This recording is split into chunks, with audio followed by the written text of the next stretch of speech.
Hello students, this is introduction part of exercise 4.2 chapter 4 determinants NCERT maths class 12th. So this exercise based on the properties of determinants. So students, let us see the first property. First property हमारा दिया हुआ है, the value of determinants remains unchanged if its row and column are interchanged. किसी भी determinants के रो और column को हम आपस में इंटरचेंज करते हैं तो डिटर्मिनेंट्स की वैल्यू क्या होती है, अनचेंज्ड होगी, उसमें कोई भी चेंजिंग नहीं होगी। फॉर एग्जांपल सपोज हमने लिया है एक determinant delta equal to A1 B1 C1 A2 B2 C2 A3 B3 C3 और इसके रो और कॉलम को हम इंटरचेंज कर लेते हैं तो क्या होगा, डेल्टा 1 से हमने शो कर दिया और ये क्या हो गया A1 B1 C1, इसका फर्स्ट रो इसका फर्स्ट कॉलम हो गया। उसी तरह second row A2 B2 C2 second column हो गया। Third row A3 B3 C3 third column हो गया। तो एक तरह से क्या हो गया, डेल्टा 1 हमारा डेल्टा का ट्रांसपोज है, यानी delta 1 also equal to delta dash. इसमें क्या होगा, ये दोनों की वैल्यू हमारी क्या होगी, सेम होगी, कोई चेंजिंग नहीं होगी। Now students, and this is also equal to, ये किसके इक्वल होगा, डेल्टा के इक्वल होगा। यानी हम कह सकते हैं कि डिटर्मिनेंट्स ऑफ ए की वैल्यू इक्वल होगी transpose of determinants of A. For example suppose कोई डिटर्मिनेंट्स हमने लिया 2 - 3 5 6 0 4 1 5 7 और इसकी वैल्यू फाइंड आउट करते हैं एक्सपेंडिंग एलोंग R1। तो देखिए R1 के एलोंग करेंगे तो ये 2 × 0 - 7 तो क्या हो गया 0, 5 - 4 तो -20। अब -3 लेते हैं, इसके बाद हमारा क्या होगा -3, तो ये कॉलम और ये रो गया तो 6 7 × 42 एंड 4 1 × 4 तो -42 एंड माइनस ये रो कैंसिल हो गया, ये कॉलम। तो यहाँ पे अगर हम लेते हैं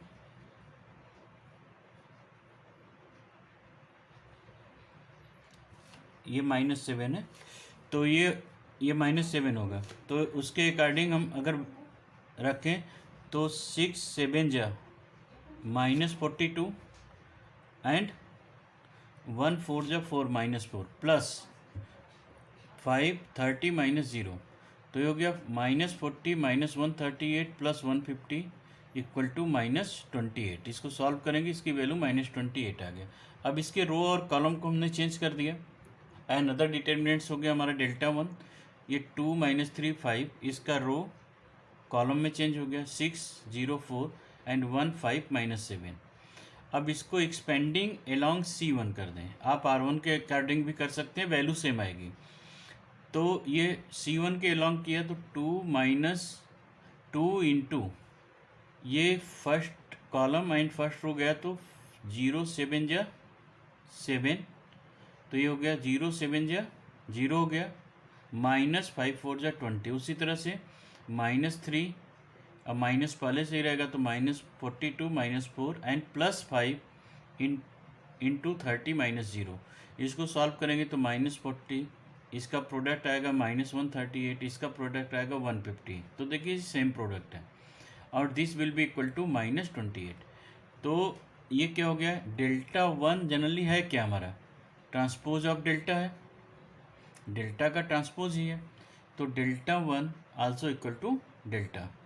So students, now let us see second property second. So students, now let us see property second. If any two rows or column of a determinants are changed, then the value of determinants changes by the minus sign only.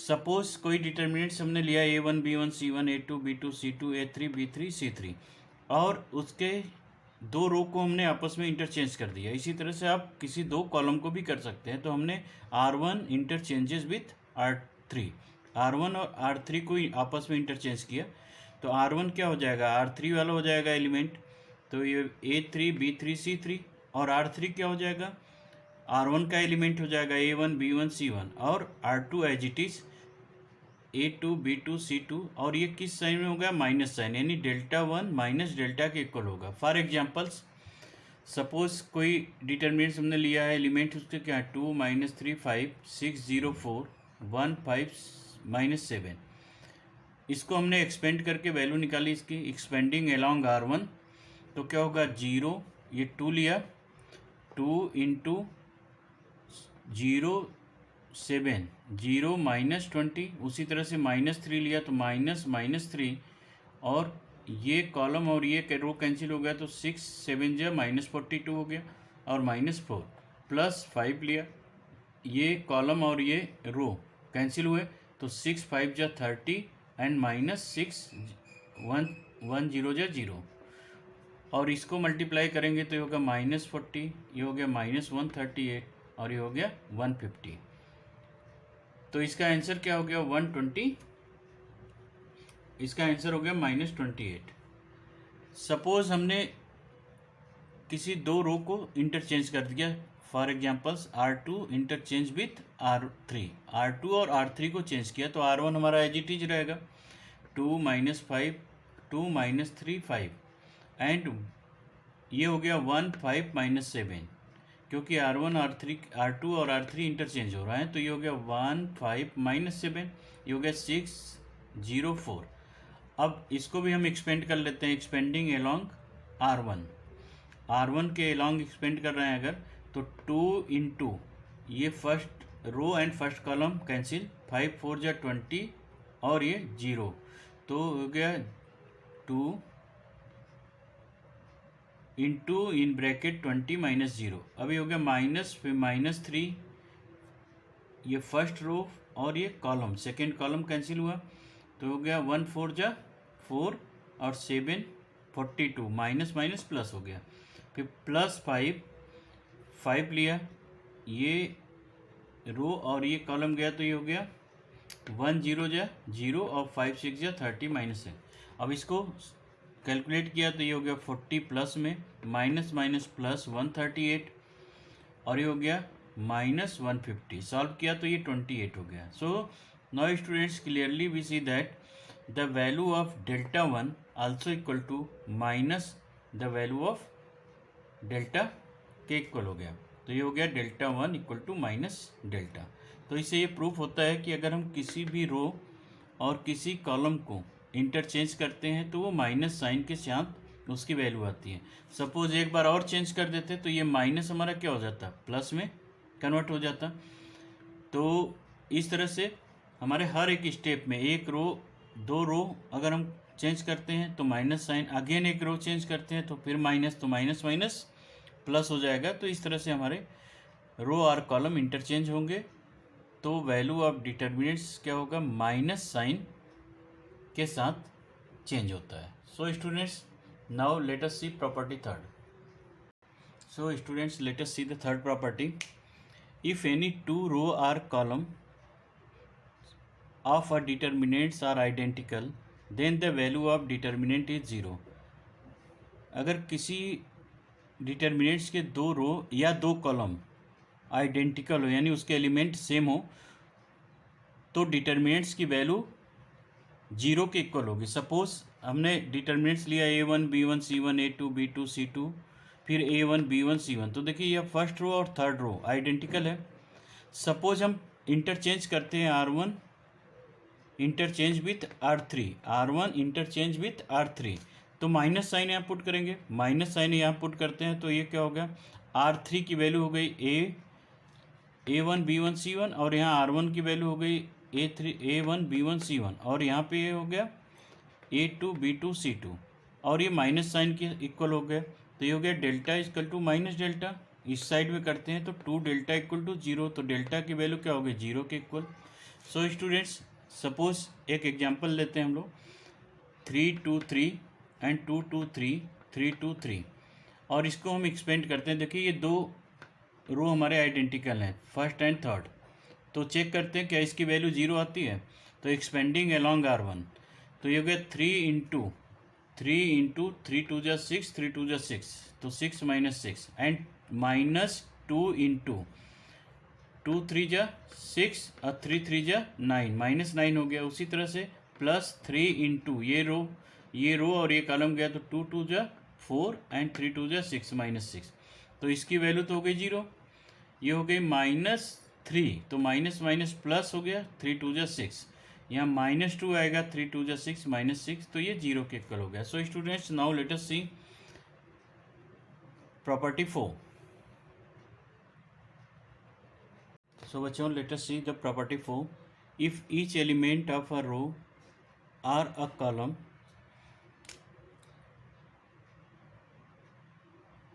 of a determinants is multiplied by row or column of a determinants multiplied by a constant k, then its value gets multiplied by k. अगर किसी भी determinants के किसी one row या किसी one column में हम किसी कांस्टेंट का मल्टीप्लाई करते हैं, तो उसकी वैल्यू उस के मल्टीपल के फॉर्म में आएगा। फॉर एग्जांपल, सपोज हमने कोई डिटर्मिनेंट्स लिया है A1 B1 C1 A2 B2 C2 A3 B3 C3, तो R1 मल्टीप्लाई बाई के मल्टीप्लाई बाई R1, तो R1 चेंजेस टू के इंटू R1। अब R1 हमारा क्या हो गया, चेंज हो गया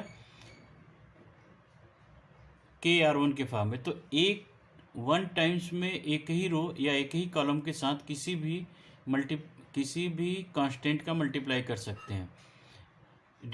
मैट्रिसेस की तरह नहीं कि के का मल्टीप्लाई किया तो इसके सारे एलिमेंट के साथ हो जाएगा।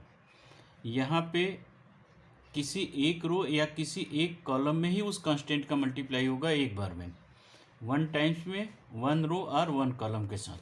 तो ये हो गया के A1 के B1 के C1, फिर A2 B2 C2 A3 B3 C3। अब अगर हमको कॉमन लेना है तो टेकिंग कॉमन फ्रॉम R1, तो यहाँ पे जो हम कॉमन लेंगे के की वैल्यू, तो लिखेंगे के कॉमन फ्रॉम R1 से कॉमन लेना है के का, तो हम लिखेंगे के कॉमन फ्रॉम R1। तो कॉमन ले लिया हमने के, तो हो गया A1 B1 C1 A2 B2 C2 A3 B3 C3। और ये किसके इक्वल है, ये डेल्टा के इक्वल, जो डिटर्मिनेंट हमारा है, तो के इंटू डेल्टा हो गया। तो students, suppose if we multiplied in all 3 rows and 3 columns by k, तो हमको 3 टाइम्स मल्टीप्लाई करना होगा, यानी R1 चेंजेस टू के R1, R2 चेंजेस टू के R2 and R3 changes to के R3।